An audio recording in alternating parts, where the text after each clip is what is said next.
Good morning to all of you. Today we are going to start second chapters of 12th class chemistry. Name is solution. Solution. ठीक है, ये जो second chapter इसका नाम है solution. ठीक है, सॉल्यूशन में एक टॉपिक है जिसे कहते हैं colligative properties.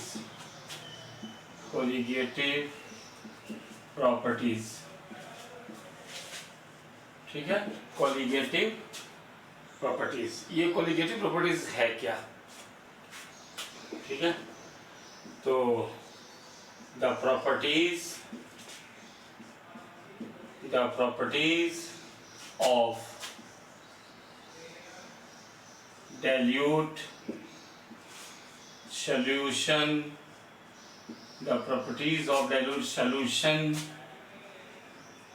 is depend upon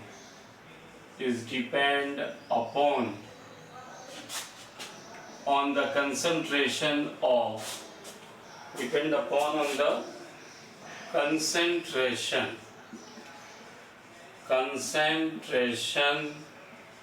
of number of solute particles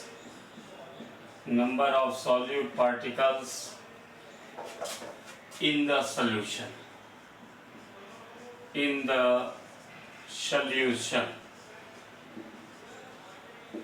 But colligative properties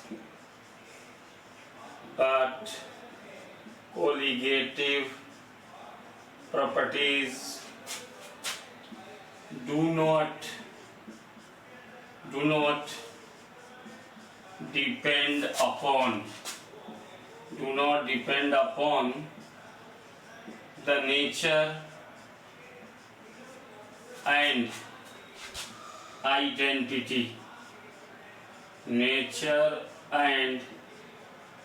identity of the solute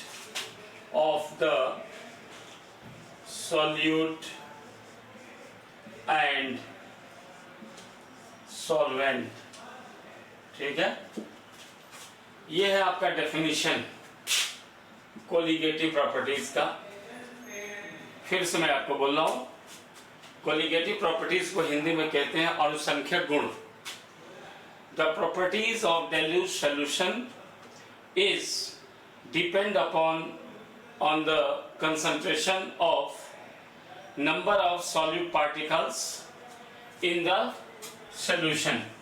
यानी जो कोलिगेटिव प्रॉपर्टीज है वह सॉल्यूशन के नंबर ऑफ सॉल्यूट पार्टिकल्स पर डिपेंड करता है। But colligative properties do not depend upon the nature and identity of the solute and solvent. यानी यह सॉल्यूट और सॉल्वेंट के नेचर और आइडेंटिटी पर डिपेंड नहीं करता है। समझ गया? अब कोलिगेटिव प्रॉपर्टी कितने टाइप के होते हैं? there are 4 types of colligative properties। Colligative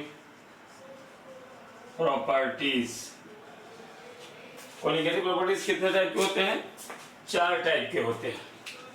4 types यानी 4 टाइप्स के होते हैं कोलिगेटिव प्रॉपर्टीज। यहां मैं नाम लिख रहा हूं, ध्यान दीजिएगा। पहला है रिलेटिव लोअरिंग ऑफ वेपर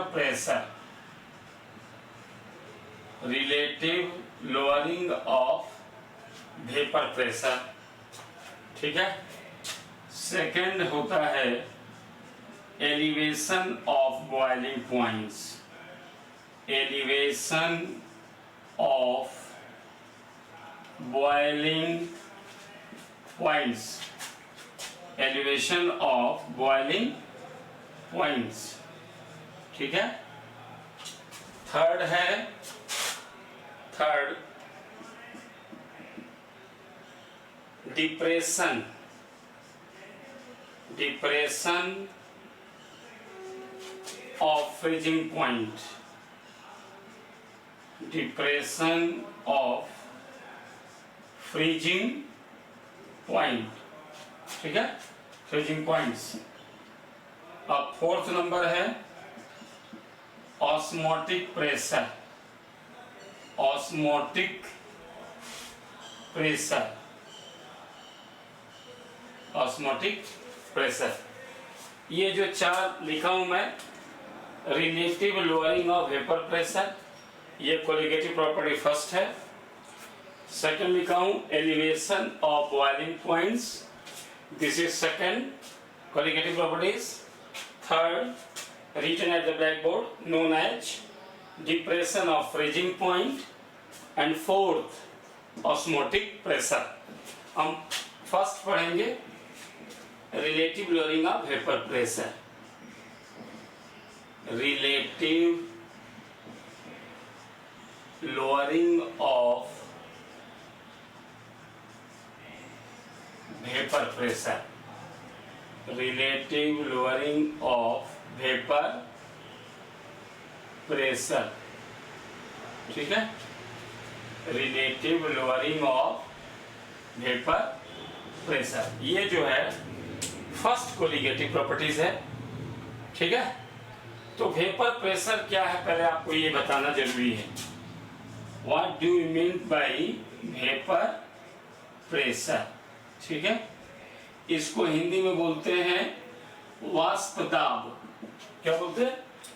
वाष्प दाब। जैसे एक आप कोई टम्बलर ले लीजिए या केटली ले लीजिए, या घर पे कोई राउंड बॉटम फ्लास्क हो, या ऐसा कोई भी घर पे यूटेंसिल हो, उसको ले लीजिए जिसमें कोई भी वाटर या लिक्विड उसमें रख दीजिए और उसको स्टोव पर या किसी एलपीजी जो होता है ना चूल्हा, उस पर रख दो, उसको गर्म करो, और जब टेम्परेचर उसको मिलने लगे तो वहां पर घड़ी से समय देखो, towards the time when you are starting the boiling of water, understand। अब ऐसा देखोगे कि जैसे जैसे टाइम पास हो रहा है वैसे वैसे जो हीट सप्लाई हो रहा है टू द लिक्विड्स, और जो लिक्विड्स के मॉलिक्यूल हैं वो हीट एनर्जी ले रहे हैं, उनकी बॉडी में वो एनर्जी जा रही है, और एक समय ऐसा आएगा कि बबल्स उस लिक्विड यानी वाटर से नीचे से ऊपर की तरफ आएंगे, ठीक है, यानी वो अपना प्लेस छोड़ करके ऊपर आ जाएंगे, ठीक है। और भी ज्यादा heat energy supply in the utensil more and more, then major या large number of liquid droplet leave their surface and change into bubbles, ठीक है। And when more times spend during the heating of water, तो ऐसा देखोगे कि जो boils का जो ड्रॉपलेट्स थे लिक्विड के अपर सरफेस पर आए, नीचे से अपनी सरफेस को छोड़कर, और एक समय ऐसा आएगा कि जो वाटर ड्रॉपलेट्स हैं बॉयल जो कर रहे हैं वह अपने सरफेस को एस्केप करेंगे, escape ESCAPED, leave the surface of liquid and change into vapours, understand, and that is called vapour pressure. हमने सबसे पहले केटली लिया या यूटेंसिल, उसमें पानी रखा या लिक्विड, ठीक है, स्टोव पर रखा या एलपीजी चूल्हे पर रखा, गर्म किया, heat energy supply to the liquid, understand, and time start, understand, and some time pass away, then the liquid droplet leave their surface, lower surface, and come on the upper surface, change into bubbles, and one time has come एक समय और आता है जब the droplets of liquid leave escape the surface of liquid and change into vapor, and that pressure is called vapor pressure supplied to the liquid, then they are change into vapor, तो उसको बोलेंगे vapor pressure, and that pressure is equal to the atmospheric pressure। तो यही हमारा vapour pressure, जो कि आप 9th class और 10th क्लास में पढ़ चुके हैं, किंतु फिर भी मैं आपको सोचा कि यहाँ बता दूं। यहाँ जरूरत नहीं थी, यहाँ इसकी जरूरत नहीं थी कि वेपर प्रेशर को डिफाइन करो, ये तो 8, 9, 10 क्लास की बात है, किंतु मैंने आपको यहाँ समझा दिया। ठीक है, कोई बात नहीं है, कोई बात नहीं है। वेपर प्रेशर के बाद अपन पढ़ेंगे relative lowering of vapour pressure. तो आपको देखना है क्या, यहाँ देखो P degree A is known as vapor pressure of pure solvent. Vapor pressure of pure solvent, pure solvent। ठीक है, ये सॉल्वेंट क्या है, प्योर क्या है, वेपर प्रेशर, ये आप 9, 10 में जानते, फिर भी बता दे रहा हूं। सॉल्वेंट का मतलब होता है लिक्विड, ठीक है, उसमें सॉल्यूट नहीं डाला गया है। अब प्योर का मतलब होता है शुद्ध, शुद्ध विलायक, यानी शुद्ध पानी, उसमें कोई भी चीनी, ग्लूकोज या नमक नहीं डाला गया है, तो उसको बोलते हैं वेपर प्रेशर प्योर सॉल्वेंट। अब मैं आपको बता रहा हूं PA, ये क्या है, सपोज कर रहा हूं मैं, मान रहा हूं, एज्यूम माने मानना। तो PA क्या है, वेपर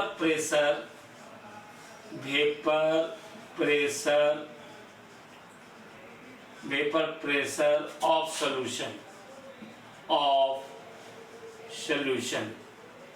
यानी सॉल्यूशन का ही वेपर प्रेशर है। तो सॉल्यूशन कब बनेगा, when non volatile solute dissolve का मतलब क्या होता है, घुलना, डिसॉल्व इन इट, यानी जब इसमें नॉन वोलेटाइल सॉल्यूट डिसॉल्व कर देंगे सॉल्वेंट में, तो ये बन जाएगा सॉल्यूशन, और तब उसका जो वेपर प्रेशर होगा वो कहलाएगा PA। अब यहाँ जानने वाला बात है कि नॉन वोलेटाइल क्या होता है, तो मैं यहाँ थोड़ा सा समझा रहा हूं। नॉन वोलेटाइल का मतलब क्या होता है, नॉन वोलेटाइल, ठीक है, नॉन वोलेटाइल का मतलब होता है not change into vapour, not change into vapour, और नॉट इवापोरेट्स,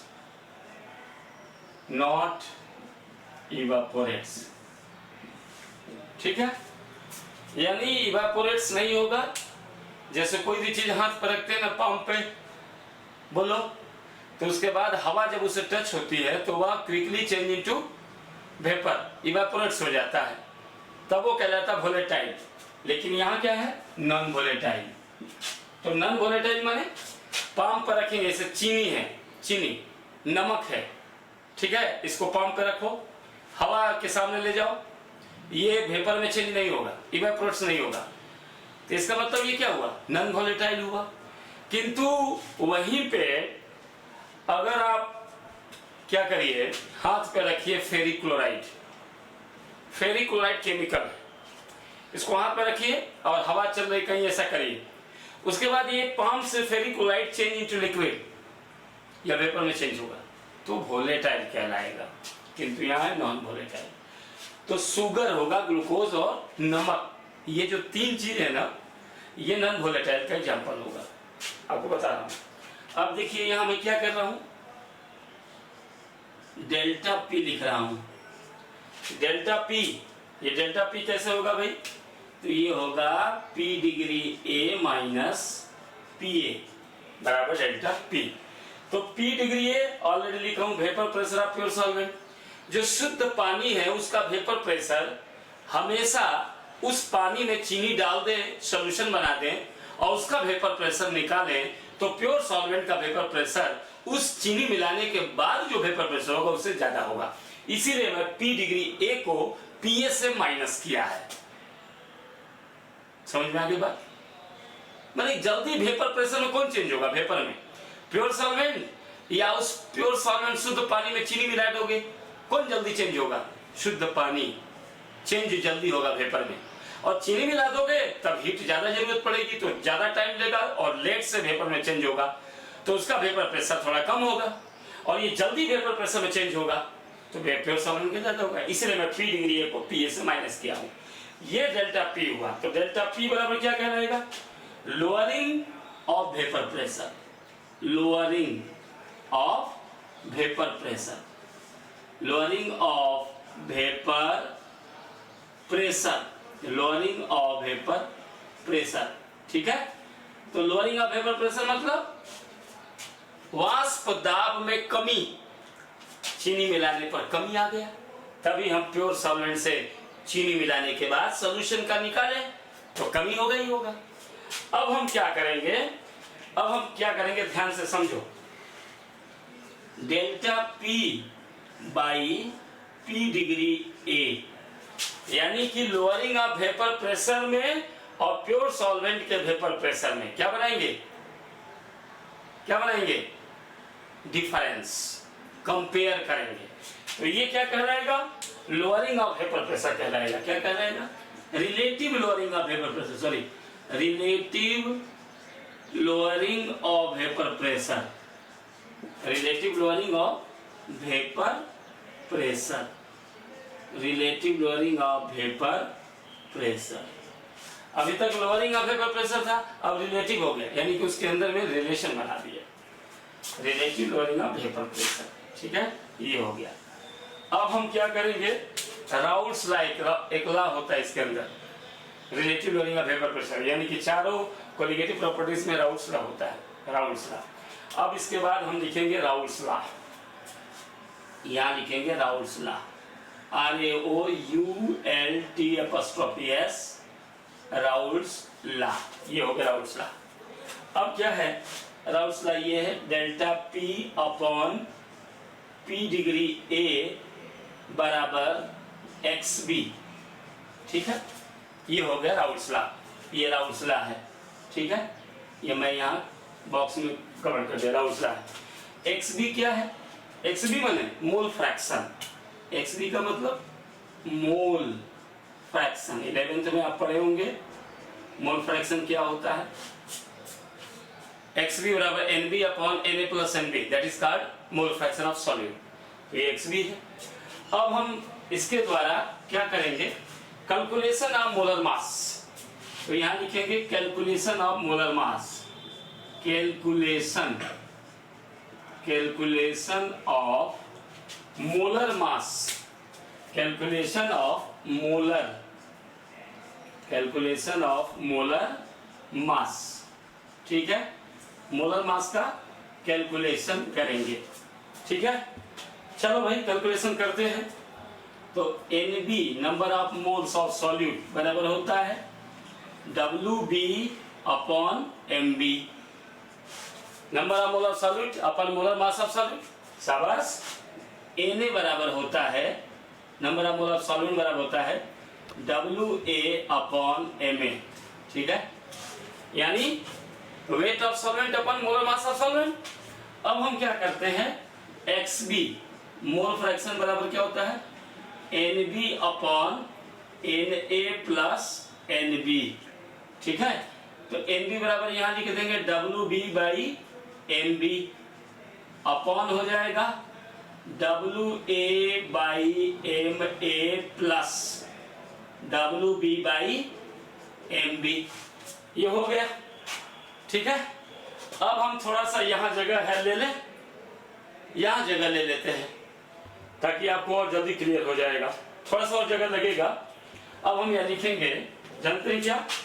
इसी रिलेशन को आगे बढ़ाएंगे यहाँ पर। तो ऐसे लिखेंगे, देखिए delta P upon P degree A बराबर XB बराबर NB upon NA plus NB बराबर WB by MB upon WA by MA plus WB by MB।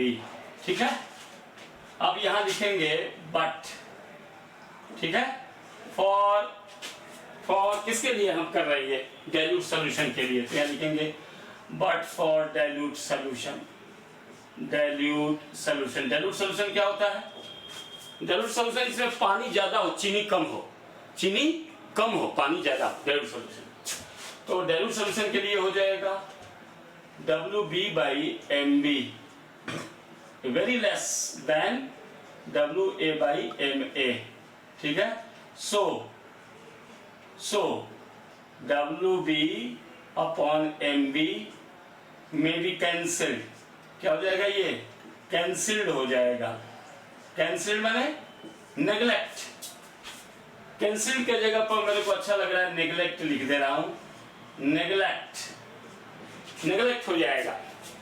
अब हम इस वैल्यू को रखेंगे तो फाइनल आ जाएगा, डेल्टा यहां जाएगा आपका, थोड़ा और सुंदर लगे इसके लिए यूज कर रहा हूं, delta P upon P degree A बराबर हो जाएगा WB by MB upon WA by MA। ठीक है, अब हम MB निकालना है। MB माने molar mass of non volatile solid, यही तो हमें कैलकुलेट करना है ना। यहाँ देखिए मैंने यहाँ पर टिक किया है कैलकुलेशन, अब डायरेक्टली कर देंगे। यहाँ पे MB बराबर क्या हो जाएगा, बोलिए, MB बराबर क्या हो जाएगा, WB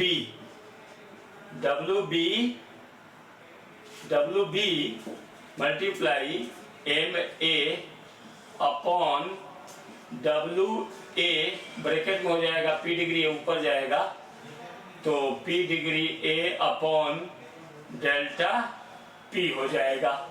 ये हमारा हो गया फार्मूला। ठीक है, क्या हो गया फार्मूला, MB बराबर WB क्रॉस मल्टीप्लाई किया हूं, W by MB into MA, WA bracket P degree A upon delta P, ये हमारा MB कैलकुलेट हो गया।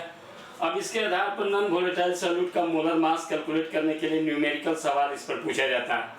तो WB आपको बता दो weight of solute, MA molar mass of solvent, WA weight of solvent, P degree है vapour pressure of pure solvent और डेल्टा P क्या है, लोअरिंग ऑफ वेपर प्रेशर। तो कितना इंफॉर्मेशन है, 1 2 3 4 5 6 में से MB निकालना है और 5 इंफॉर्मेशन न्यूमेरिकल सवाल में देगा जिसको कि आपको निकालना पड़ेगा।